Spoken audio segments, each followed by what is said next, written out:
Ini tadi ada yang udah komen nih Kak, nanya. Oh iya Kak, gitu. Gimana cara mengedukasi para orang tua untuk tidak membuat anaknya menjadi people pleaser? Berarti kan yang diedukasi orang tua itu gimana tuh Kak? Oke, bagus sekali pertanyaan. Ini dari siapa? Kalau boleh disebutkan Dari nama atau tidak? Khalida. Oh, Konselor dari Maya kita Khalida. juga. Oke, Halida. Bagus sekali pertanyaannya. Bagaimana mengedukasi orang tua gitu ya, agar tidak tadi ya malah membuat anak jadi people pleaser. Benar. Oke, nah ini gitu ya, kita boleh pelajari dari hal ini. Anak dengan people pleaser itu biasanya gitu ya, untuk menjelaskan satu faktor perilaku, itu tidak bisa ya saya katakan hanya dari pola asuh, hanya dari pengalaman teman gitu ya, tapi suatu perilaku itu muncul bisa jadi sifatnya multifaktor, bisa dari beberapa macam sumber gitu ya. Nah, tapi memang orang tua ini memiliki peran yang penting sekali nih untuk membuat anaknya jadinya lebih berdaya, tidak menjadi people pleaser. Nah, caranya bagaimana? Boleh sekali untuk menerapkan pola asuh yang demokratis gitu ya. Pola asuh itu banyak, ada yang cenderung neglect, mengabaikan, ada yang otoriter gitu ya, protektif sekali, mengekang dan lain-lain, anak tidak diberi kesempatan. Nah, lalu juga ada abandon gitu ya, anak dibiarkan. Nah, ini ada namanya juga pola asuh demokratis. Nah, mungkin boleh pelan-pelan gitu ya untuk orang tua menyadari dulu nih selama ini pola asuh aku seperti apa ya. Nah, kalau demokratis itu adalah kita bersama anak gitu ya, kita mendengarkan anak tanpa judgement gitu ya, lalu kita memberi kesempatan kepadanya, lalu juga misalnya memang dia salah, kita sampaikan kesalahannya, dan ketika dia ingin mengakui kesalahan juga kita terima, lalu kita arahkan gitu ya. Nah, mungkin seperti itu. Lalu juga cara edukasinya, karena mungkin orang tua gitu ya, mungkin bukan cuma orang tua ya, bagi kita nih yang mau menuju mungkin akan menjadi orang tua gitu ya, perlu kesadaran dulu. Oh ya, aku sadar aku mau merubah perilakuku nih dalam merawat anakku. Itu yang sebenarnya dibutuhkan dulu. Lalu willingness, kemauan. Oke, aku mau deh berubah. Lalu readiness, kesiapan. Oke, aku siap untuk merubah perilaku pola asuh kepada anak. Mungkin seperti itu. Jadi intinya harus kesadaran dari diri kitanya dulu ya Kak, baru bisa gimana kita mau anak itu gitu ya Kak. Nah, ini ada lagi nih Kalida nih nyambung. Lalu untuk peran serta teman sebaya nih, kalau tahu temennya suka nggak enakan sama orang lain, nah itu harus gimana? Itu juga tadi udah termasuk dari salah satu list pertanyaan baby nih, mumpung diwakilkan Kalida juga. Jadi kayak kalau misalnya ada temen kita nih Kak gitu, suka pleasure juga, apa sih yang bisa kita lakuin gitu? Oke, bagus sekali ya pertanyaannya Baby dan juga Halida. Oke, jadi ketika kita paham gitu, kita tahu nih, kita sudah mengenal kayak teman aku nih orangnya sudah nggak enakan, terus dia tuh nggak mau, tapi karena dia nggak enak sama aku, sama teman-temannya, jadi dia ngikut-ngikut aja nih. Nah, dalam hal ini kita juga sebagai teman gitu ya, boleh sekali ya untuk menyampaikan ke teman kita ini gitu ya. Nggak apa-apa loh kamu menyampaikan pendapat kamu, kita nggak akan tolak kok, kita beri rasa aman gitu ya, kita beri penerimaan nih ke dia. Atau mungkin sebagai konselor sebaya gitu ya, kita beri penerimaan, kita dekati gitu ya. Lalu misalnya juga boleh seperti ini, mungkin udah teman yang deket gitu ya, udah teman sohib banget nih. Mungkin boleh dengan tidak menggunakan bahasa-bahasa yang formal, tapi bahasa-bahasa sehari-hari, misalnya, hari ini makan apa ya gitu ya, misalnya aku ikut kamu aja deh, misalnya gitu kan. Makan mie gimana, misalnya gitu kan, makan mie goreng gimana. Terus, oh iya nggak apa-apa deh, misalnya gitu kan. Tapi bukannya tadi kamu udah makan mie ya siang, misalnya gitu kan. Saya kita tahu gitu kan. Nggak apa-apa loh kamu mau makan yang lain, sampaikan aja gitu ya, kita ini kok, maksudnya kita akan terima santai kok, aja kita, gitu ya Kak. Santai aja gitu, nggak apa-apa. Nah, jadi kita beri rasa aman ke dia bahwa nggak apa-apa loh misalnya nggak mau makan mie, misalnya gitu ya. Nggak apa-apa loh untuk nggak sependapat gitu ya Kak.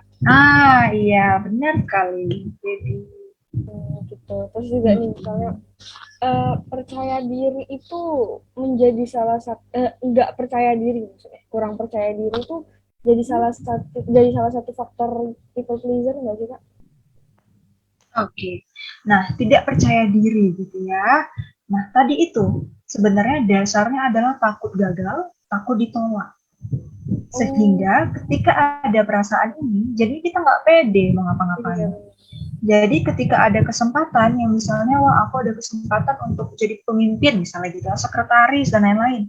enggak, ntar kalau aku gagal gimana ya, nanti aku akan dapat hukuman, aku akan dapat penilaian buruk nih. Nah, jadinya kita nggak pede untuk mengembangkan diri kita. Jadi ketika ada kesempatan kita cenderung melewatkannya.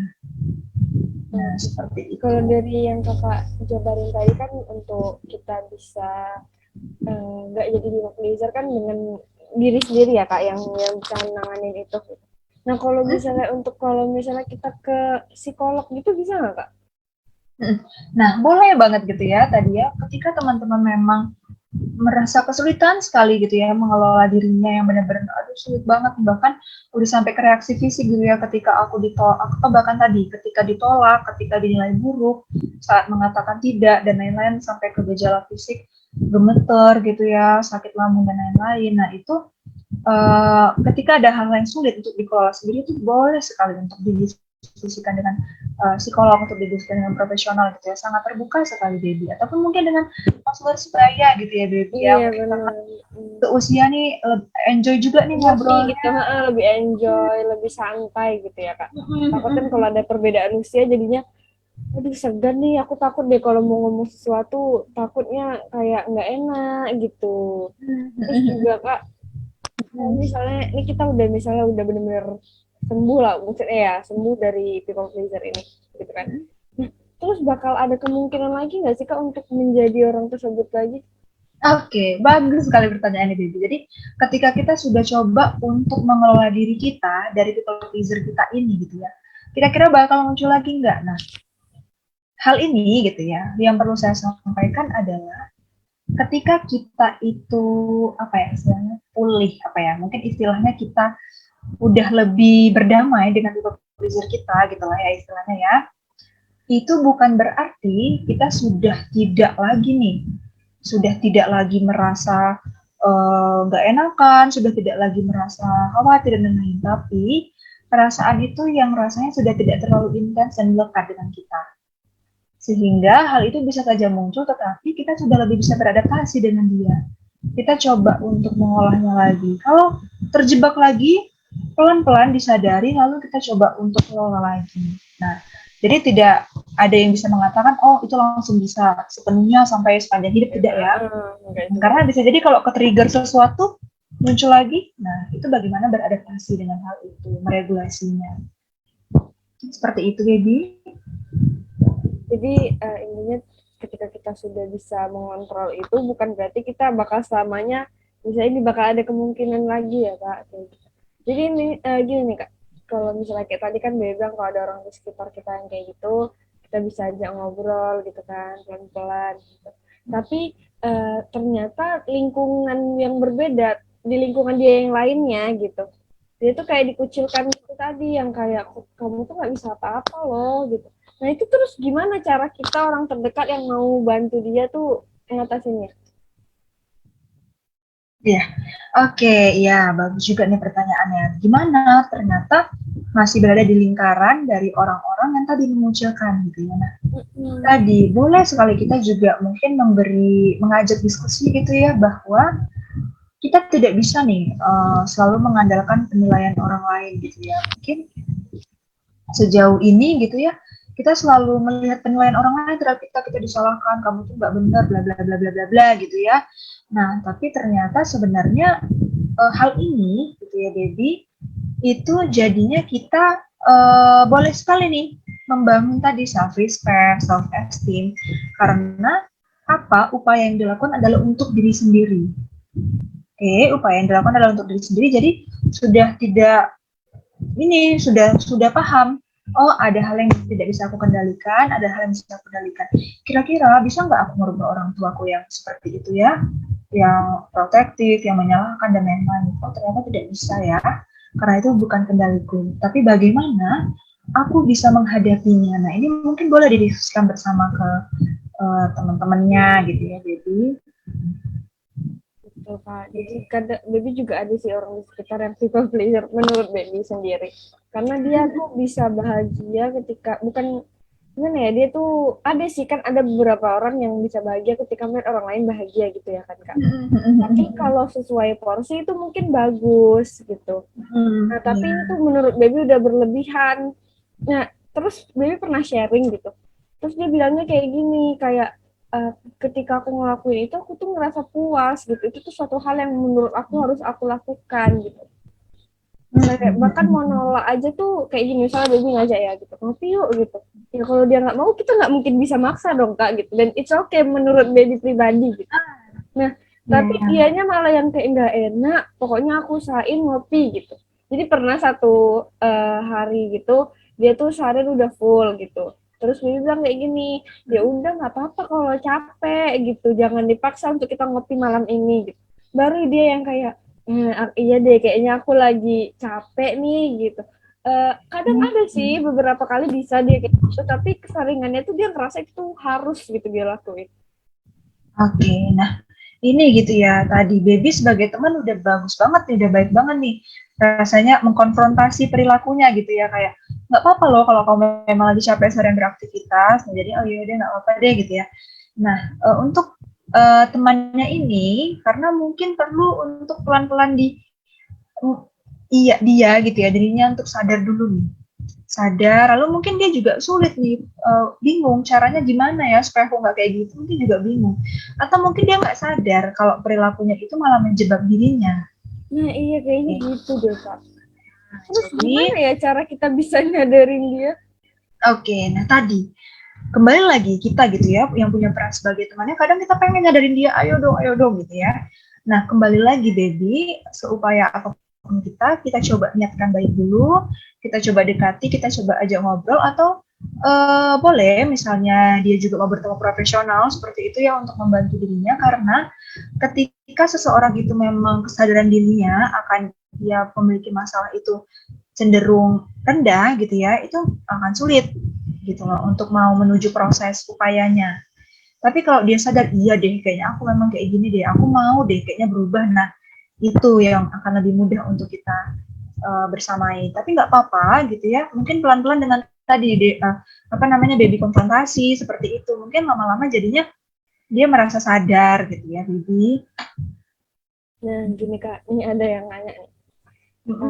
Kalau dia tuh ngerasa punya kewajiban untuk ngebantu temennya gitu, gimana? Karena kalau dia nggak bisa, dia justru jadi nyalahin dirinya sendiri. Oke, ya. Itu berarti udah fix people pleaser ya Kak? Atau gimana? Oke, nah kalau untuk ngefixin gitu ya baby ya, itu mungkin perlu tadi ditelusuri dulu gitu loh. Ditelusuri ya Kak. Karena tidak hanya pada satu aspek aja gitu ya. Nah, sebenarnya tadi ketika kita ngerasa bahwa temen ini harus apa ya, aku harus bisa bantuin teman gitu ya. Aku ngerasa bersalah kalau nggak bantuin. Kita coba tadi pahami. Ketika kita mengatakan iya, kita merasa hal itu membuat kita bahagia, lepas tanpa beban atau tanpa membutuhkan balasan apapun, atau kita merasa energi kita terkuras. Nah, dalam hal ini tadi pelan-pelan kita bangun self respect kita, batasan diri kita gitu ya. Kiranya kalau memang itu di luar kapasitas diri kita gitu, karena kita bukan alat tadi ya, kita manusia gitu ya. Nah, ini langsung dibantah nih Kak sama dia. Enggak, Okay. dia ngelakuin itu karena bahagia katanya. Dia ngerasa dia bahagia gitu. Oke. Dia ngerasa dia berguna katanya. Oke, nggak apa-apa kalau hal itu dirasa berguna. Oh, aku seneng nih bantu temanku dan lain-lain. Itu nggak apa-apa dijalani. Karena tadi yang saya bilang ya, ketika teman-teman menolak, menerima, bisa disadari juga dengan hal tadi. Ketika kita menerima itu, kita merasa bahagia tanpa beban, silahkan saja. Tetapi ketika kita mengatakan iya, tapi sebenarnya kita, aduh, tapi nanti aku capek, aduh, aku energiku bakal terkuras dan lain-lain. Aku kayaknya nggak bisa deh, aku nggak mampu deh, tapi aku rasa bersalah nggak bisa ngebantuin. Nah, itu boleh disadari bahwa itu juga teman-teman punya hak untuk menolak gitu ya. Tapi kalau tadi teman-teman membantu, tadi yang altruisme yang saya sampaikan gitu ya, membantu tanpa meminta balasan, lalu juga memang niatkan karena rela murni, penuh ketulusan hati, itu nggak apa-apa. Karena sama manusia gitu ya untuk membantu. Oke, nah karena kebutuhan dasarnya beda. Kalau people pleaser ini cenderung kebutuhannya agar aku tidak ditolak lingkunganku, agar aku diterima. Seperti itu, baby. Mungkin terakhir nih Kak gitu. Mungkin Kakak punya nggak sih kata-kata atau ya sedikit penutup nih, kata-kata penutup untuk teman-teman yang mungkin lagi berjuang juga nih keluar dari people pleaser ini sendiri. Iya, oke. Untuk kata-kata mungkin yang ingin saya sampaikan tadi ya, dari kata-kata yang sudah di PPT juga saya menyampaikan bahwa ketika menjadi people pleaser gitu ya, teman-teman tidak perlu khawatir gitu ya, karena teman-teman bisa berdaya akan dirinya sendiri gitu ya, dan juga bisa nih pelan-pelan untuk berproses agar tidak selalu terjebak dengan people pleaser tadi. Jadi tidak ada kata bahwa oh udah nggak bisa karena itu udah kepribadian, tidak ya, karena people pleaser sendiri itu bukan suatu diagnosis dari gangguan klinis, oh dia mengalami gangguan people pleaser, itu bukan ya, tapi itu adalah kecenderungan perilaku yang memang perlu bisa kita olah dari diri kita sendiri, ataupun mungkin jika butuh bantuan. Mungkin seperti itu, baby. Oke, makasih banyak ya Kak Yola udah mau ngobrol dan sharing tentang people pleaser hari ini sama Baby. Dan untuk teman-teman yang mungkin ngerasa butuh bantuan nih gitu, tentang untuk kadang kita nggak ngerasain susah tidur aja kita butuh ke psikolog gitu ya Kak. Kalau udah yang gimana banget gitu, dan tenang aja. Kadang kan banyak nih Kak teman-teman di luar yang nggak mau ke psikolog karena biaya gitu kan. Tenang aja, PKB itu menyediain layanan konselor sebaya maupun juga ada yang langsung psikolognya, dan dijamin free ya Kak, Iya, free, benar banget, baby.